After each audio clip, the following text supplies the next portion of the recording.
Hi, I'm Lucy James, and I listen to the One Up Gaming podcast. Hi, I'm Keith Allen, and I play Murphy on Z Nation, and I listen to One Up Gaming podcast.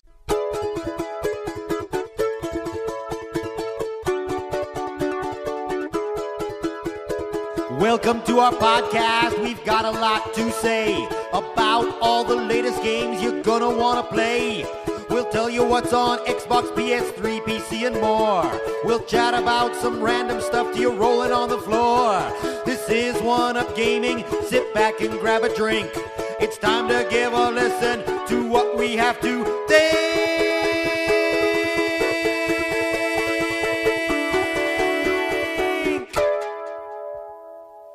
Hi, welcome to the One Up Gaming podcast. Me, David, here again, episode 271. Please visit the website, oneupgaming.co.uk. Got another website where you can buy t-shirts, mugs, posters, things like that. And that's ougtech.co.uk.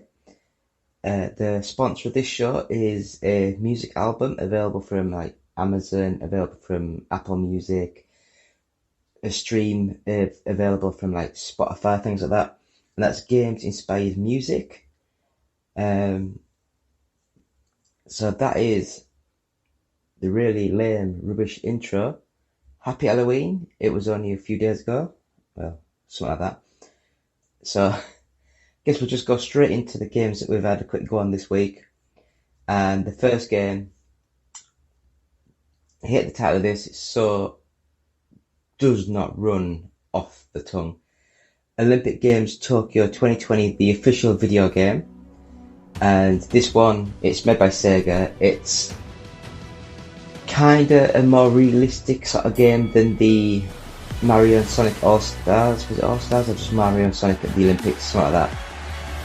And it's still got the cartoonified characters. It's got a suit that you can have where it's a full-on Sonic costume. It looks funny. It looks like a man in a costume. It's really funny. But it's got loads of events. Football, soccer, skating, running, cycling, swimming. It's got all the high jumps, the long jumps, the 100 meters, hurdles. Oh, it's got loads and loads of things. Really fun game, really good. You can probably pick it up really cheap now because the Olympics is over and these sort of games don't sell outside of the Olympics. Next game that I played this week was a collection called Zombies Ate My Neighbours and Ghoul Patrol.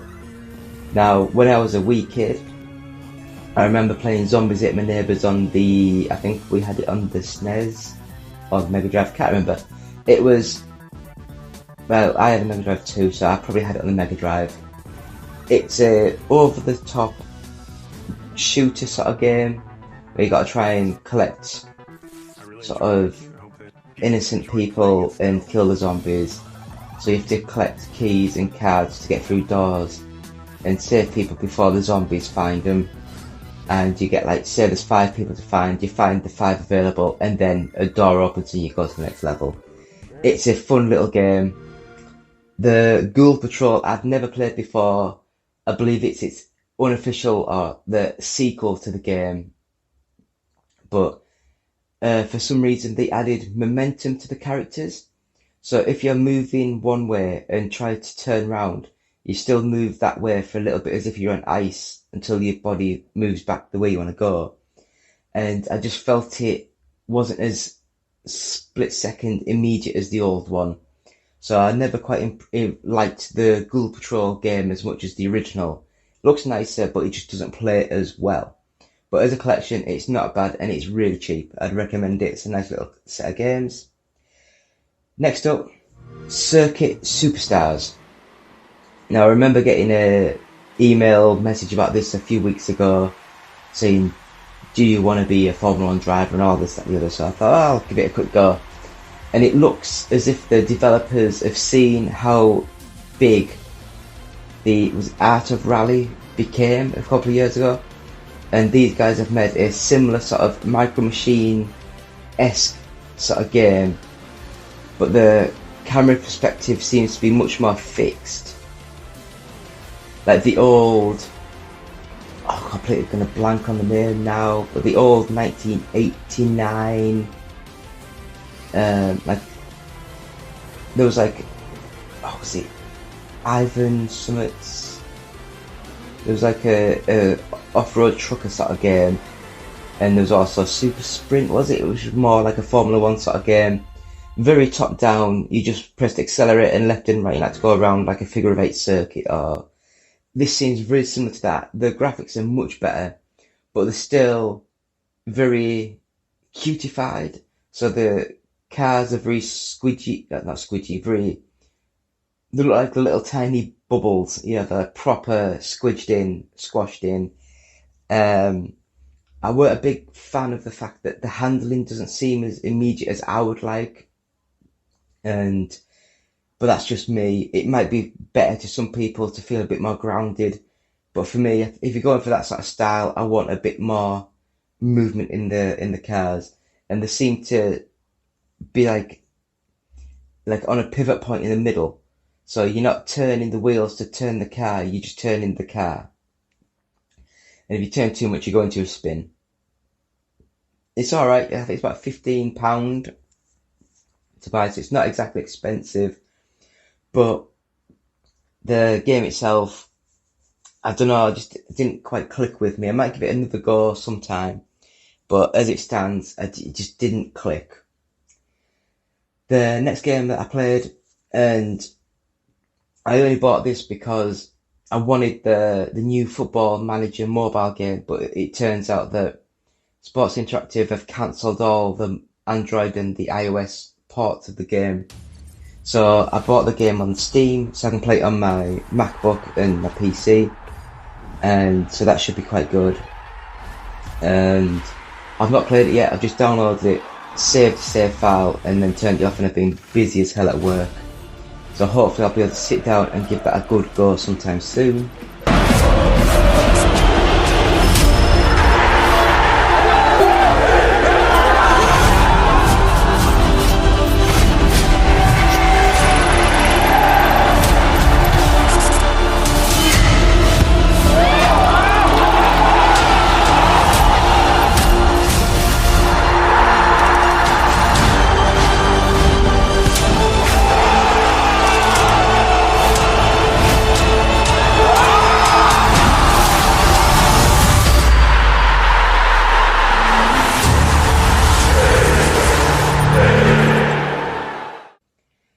The next game, Doctor Who and the Lonely Assassins. I didn't know what this was, I just saw it for about £3 to £5, I think it was, on the Xbox store.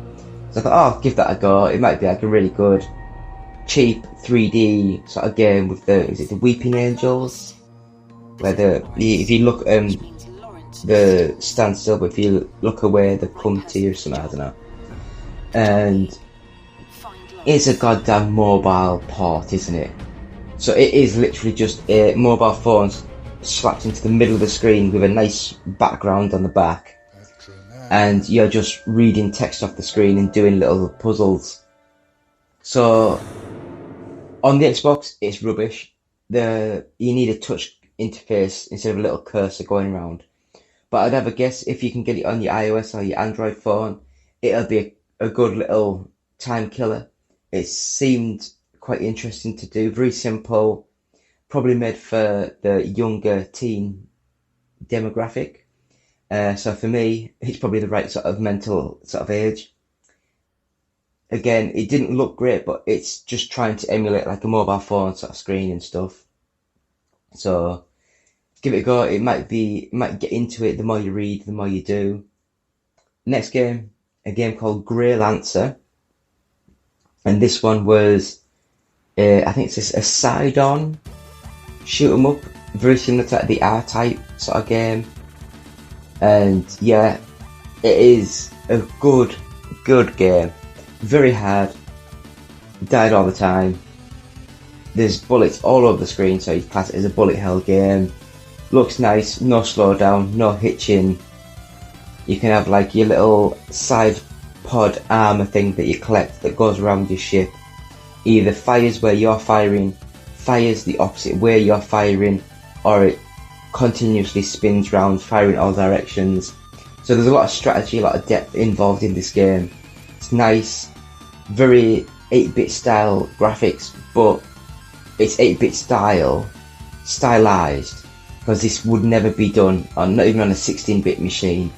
The speed and everything that's happening on screen, it wouldn't happen. And the very last game that I played this week was a game that I downloaded ages ago, and it had like a 10-hour trial, I think it was, called Hell Let Loose. And I downloaded it, I turned it on. It came on saying, do you want to play a cross-play? So I thought, oh, that'd be good. I'll be able to play against PC, PS4, you know, like loads and loads of players on it. So I clicked yes, went onto it, and the first 5 minutes I was searching for a match, nothing happened. Went back onto it again.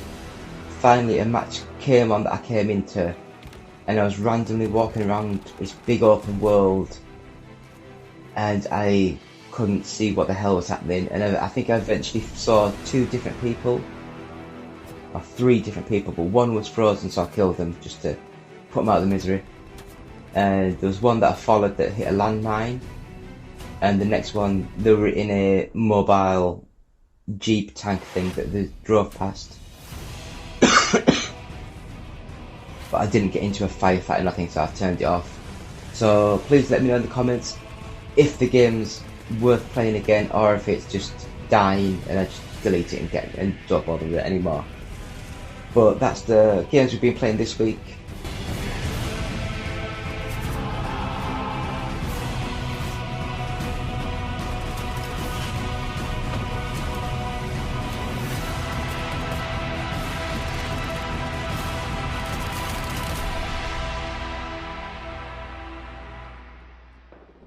Thank you for watching. Going to have a quick break, come back with the news. It's been me, David, from One Up Gaming, episode 271. So stay tuned, back in a minute. Welcome to Balls for Brooklyn, the greatest meatballs in Brooklyn. Our chefs are fantastic, and they can give you a ruddy good meal, I tell you that. Chef Phil, he is fantastic. Gwen from Queens is brilliant. And Petey, the fruit guy, is delicious. Stuff our balls in your face and taste it as it goes down. There's nothing weird about this. And if you want salad, you can leave. We don't want your kind in here. Please come to Balls for Brooklyn. Please visit ballsforbrooklyn.com. Also, visit www.facebook.com/ballsforbrooklyn. If you don't want to find out what will happen.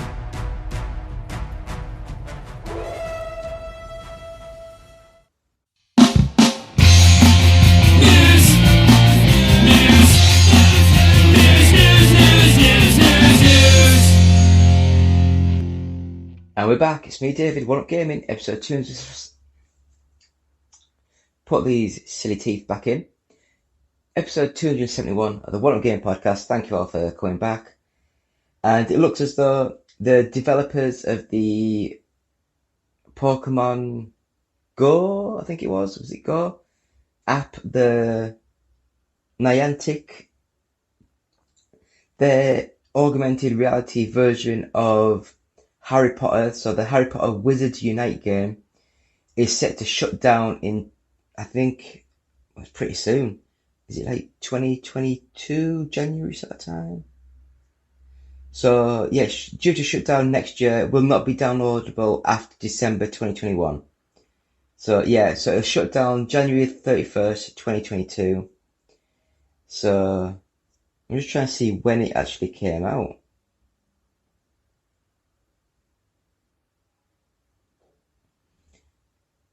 It looks like it generated almost, oh, is that the, there we go.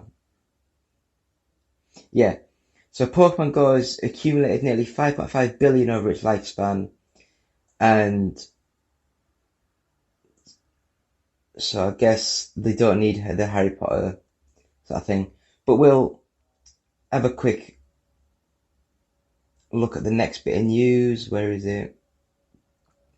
So it looks as though Microsoft have announced their gaming strategic alliance with Sega. they're going to work together as part of a super game initiative. But it sounds as though if you read into the details, it doesn't really say Xbox or anything. It just says Microsoft, and they're going to be built on Microsoft Azure cloud platform. So who knows if it's going to be games that Sega are going to be releasing for Microsoft, or if it is just the fact that Sega are using Microsoft's cloud-based servers to do multiplayer bits, to coordinate with their game development, to do lots of stuff that you just don't know in the background of stuff. Hopefully some nice games will come out of it, but we never know.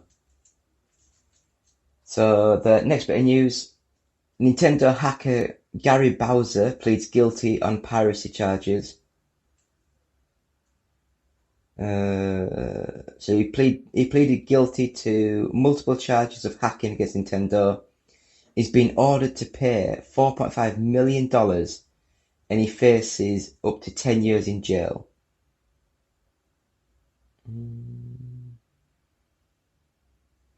So it looks like he was part of the team that was using websites to get pirated games, rip the ROMs, put them on, and give them available to download for people. So yeah, so he's been working with the team Executor since 2013.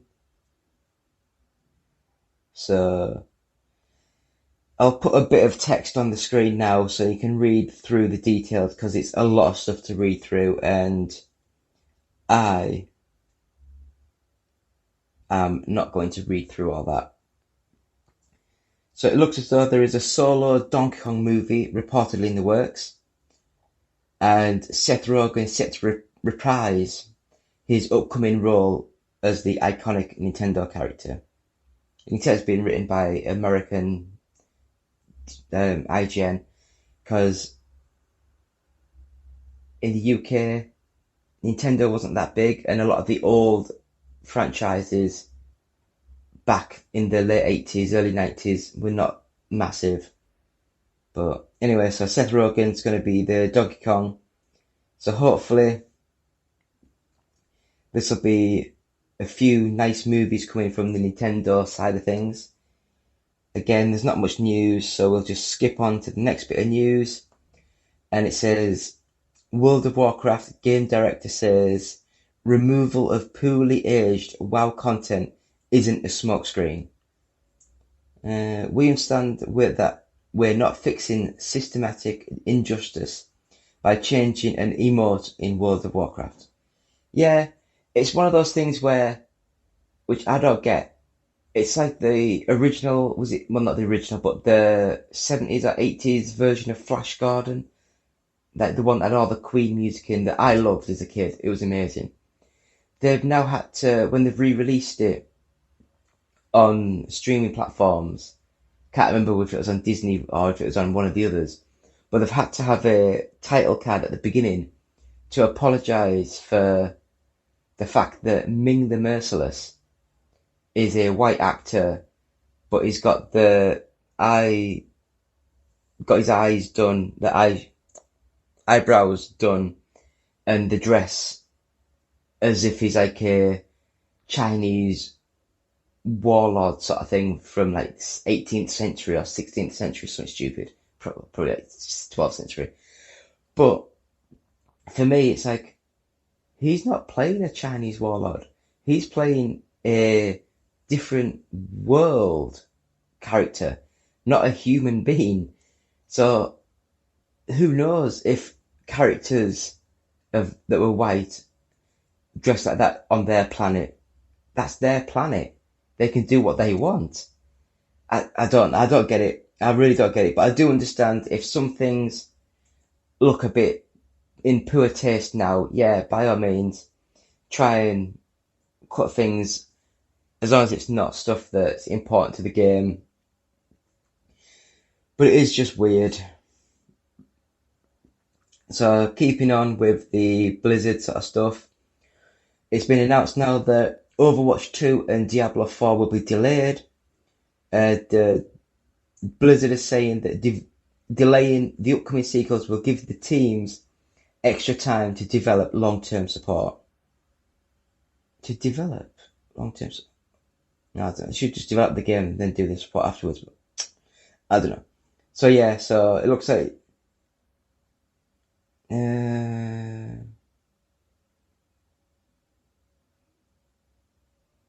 oh god. So it looks as though Overwatch 2 and Diablo 4 were both scheduled to be in 2022, but that is no longer the case after delay. While they never had official release dates, they were still targeting 2022, but now both titles are expected in 2023 or beyond. I guess that's because half the teams have gone and they've had to quickly hasten some other stuff to get the games up and going. So anyway, enough of all that rubbish. Battlefield 2042 is getting a 10-hour trial for EA Play and Game Pass members, which is part of the norm really with all big EA games. So that'll be coming November 12th, so that's pretty soon. That's probably by the time this has gone up. So hopefully Battlefield 2042 has been playing mint, no issues with servers, and no crashes and all that sort of stuff. I've never played the beta of Battlefield 2042. I haven't really played a Battlefield game since Battlefield 2 on the original Xbox, I think I had it. Was it the original? Or was it one of the first games on the Xbox 360? I can't remember, it's that long ago. But, I don't know, I'm not a big first-person sort of team-on-team game. I'm more into the single-player stories and every man for himself. In other words, if you see something, you kill it. So, next up, it looks as though with the rumours, Quake, there's a Quake reboot is Bethesda's next big Xbox exclusive first-person shooter. So it looks as though ID Software moving from Doom with their Doom Eternal, and they're going to go to Quake after job postings suggest that might be the case. So yeah, we'll have a see what happens there. Next up, it looks as though the Nintendo Switch N64 controllers are sold out until 2022. Players have complained that some Nintendo 64 games are hard to play with Joy-Cons, but that may be the only option for some time. Yeah, it's another woe is me Nintendo problems. I really don't like the fact that Nintendo get a free pass with a lot of stuff. Like, the controller drift, they should have been ridiculed. I mean, it's new enough every single controller is knackered. And for some reason, the press don't do a lot about it. They just sort of like report it every now and again. But for me, they should have been recalled and redesigned and given back free. But that's me. Next up, it looks like Chris Pratt, that is in everything now, is also going to be going to voice Garfield in an upcoming animated film, making him 2 for 2 on iconic characters. Again, I don't think Garfield's that big in the UK. So he's previously been confirmed as the voice of Mario in the upcoming Mario movie, well, Nintendo movie. So this movie is being written by David Reynolds, who previously wrote Finding Nemo. Mark Dinkel will direct, previously worked on Emperor's New Groove and Chicken Little. And Sony Pictures will distribute the movie. Then it goes on about Garfield debuted in 1978. He's a lazy cat who loves lasagna and hates Mondays. All the other bits and bobs. Read more if you're interested in that sort of thing. Last bit of news I've got, it's just been confirmed. The Xbox games for Ghoul for November 2021 announced. It looks as though Microsoft have revealed Games for Gold lineup for next month. The lineup includes Moving Out, Kingdom 2 Crowns, Rocket Knight, and Lego Batman 2 DC Superheroes. Anyway, Movie Night will be available the entire month, while Rocket Knight will be free from November the 1st to the 15th, and the other 2 games will be available from November 16th to the 30th. And yeah, so that is that. So I watched the new Dune movie, and how can I describe this? It's very similar in the mould of the Blade Runner style movies, where not a lot happens. It's so eye candy everywhere. It looks stunning, but it's just enough to keep you going, just enough to make you think the next set piece, the next background, it just looks amazing. I had a hoot watching it. I loved it. It was amazing. Very long. I think it's about 2.5 or 3 hours. I can't remember now. And it's only part 1, so it just basically cuts off halfway through what they're thinking of doing. And the next movie's not coming out until another 2 years. So watch the rest of this trailer. It's amazing. And then I will come back with this week's top 40 sort of games. None of your ancestors learned. My father rules an entire planet. He's losing it. He's getting a richer one. He'll lose that one too.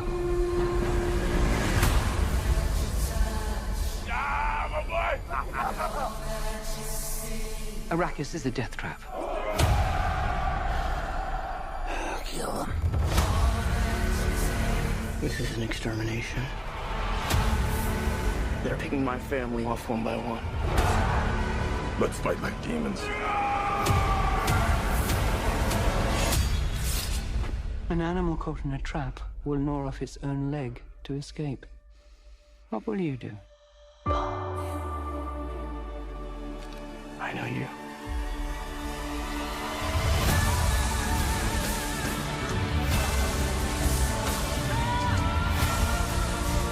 One day, the legend will be born.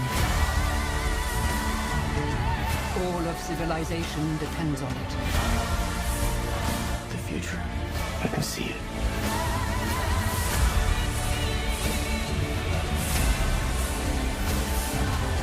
I must not fear.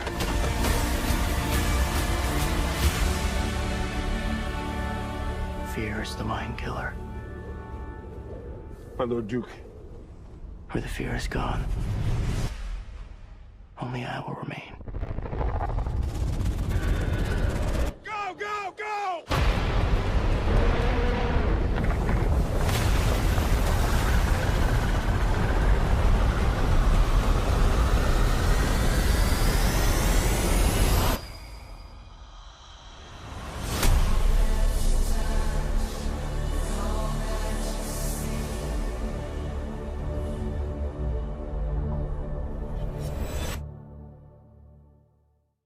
So this week's top 40 games, do you know what? While I'm sort of doing all this, I will screen record it and then start recording. Alright, so the top 40 this week. So at number 40, Paw Patrol the Movie, Adventure City Calls. Number 39, Mario Golf Super Rush. 38, Lego DC Supervillains. 37, Red Dead Redemption 2. 36, Lego Jurassic World. 35, Deathloop. 34, The Legend of Zelda Skyward Sword. Number 33, Back 4 Blood. 32, Demon Slayer Kimetsu no Yaiba The Kinoshigari Chronicles. I have no idea. I've just heard it advertised all the time and it's annoyed me. 31, Super Smash Bros. Ultimate. Number 30, Super Mario Party. Number 29, Super Mario Odyssey. I hate the way Nintendo is like 80% of all these lists. 28, Luigi's Mansion 3. 27, Just Dance 21. 25, NBA 2K22. 24, The Legend of Zelda Breath of the Wild. 23, The Legend of Zelda. No, number 23, Minecraft Dungeons. 22, Pokemon Sword. 21, The Dark Pictures Anthology, House of Ashes. 20, Sonic Colors Ultimate. 19, Hot Wheels Unleashed. I've just bought that, so I'll be giving that a quick go soon. Number 18, Marvel's Avengers. Number 17, Spider-Man Miles Morales. 16, Harry Potter Lego Collection. Or Lego Harry Potter Collection. 15, Metroid Dread.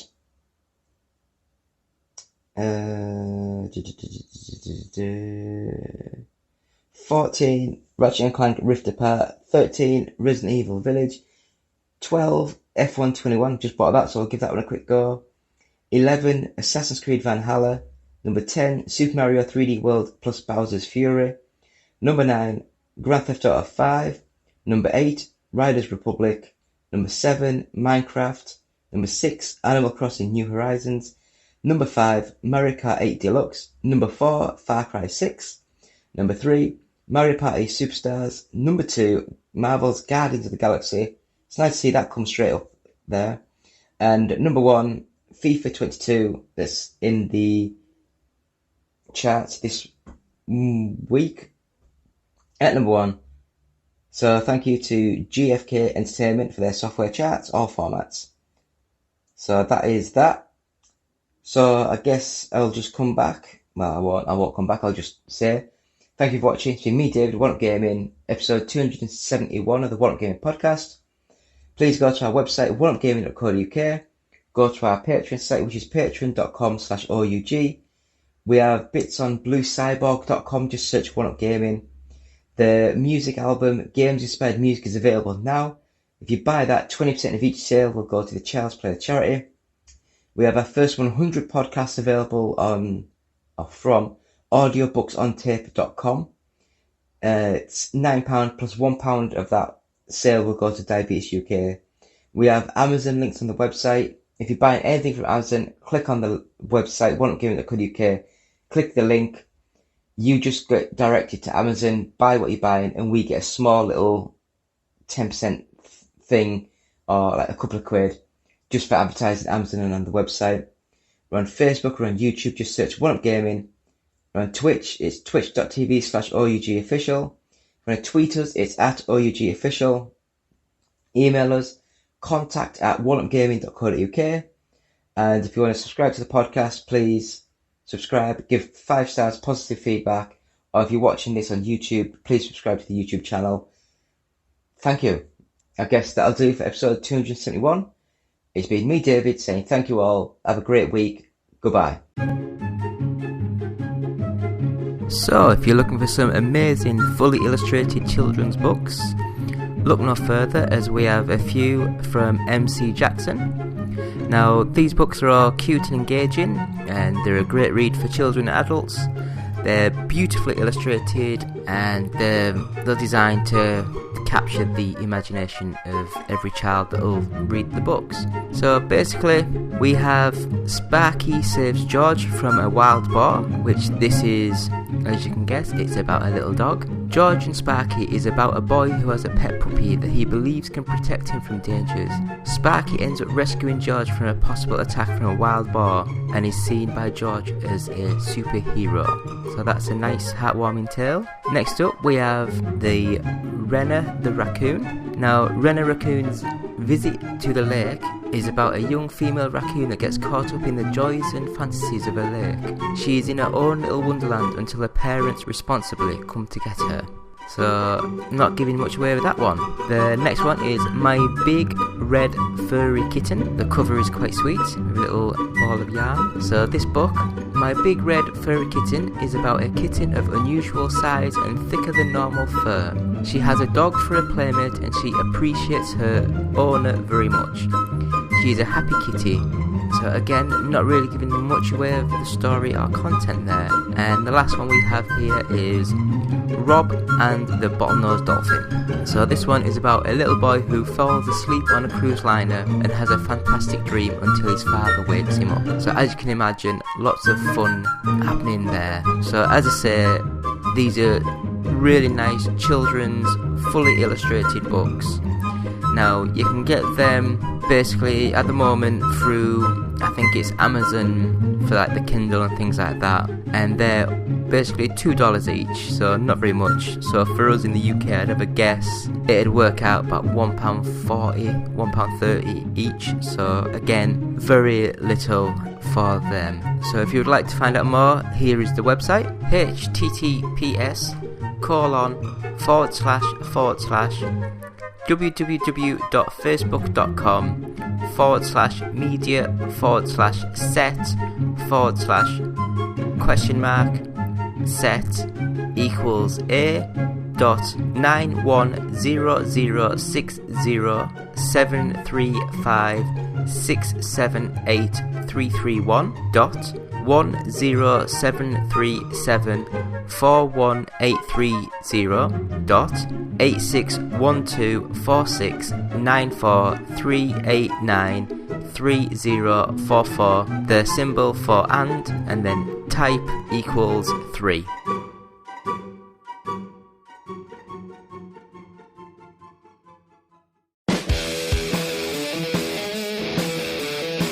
So you like technology? Almost Better Than Silence is a new podcast where we talk about gaming, hacking, and technology. We also do interviews, news, and random topics like movies, anime, TV, graphic novels, and more.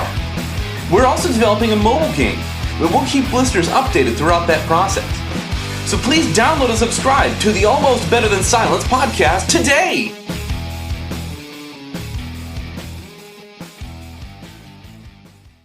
Hey guys, Justin here. I just wanted to say that I've been thinking about you. I've been thinking about you a lot. Yes, you in particular, in that way. And I wanted to say, I think you're great. I've always said that about you. And I was wondering, if you think we're great, if you could give us a quick rating on iTunes, we'd really appreciate it. It would really, really help us out in that, podcasty sort of way.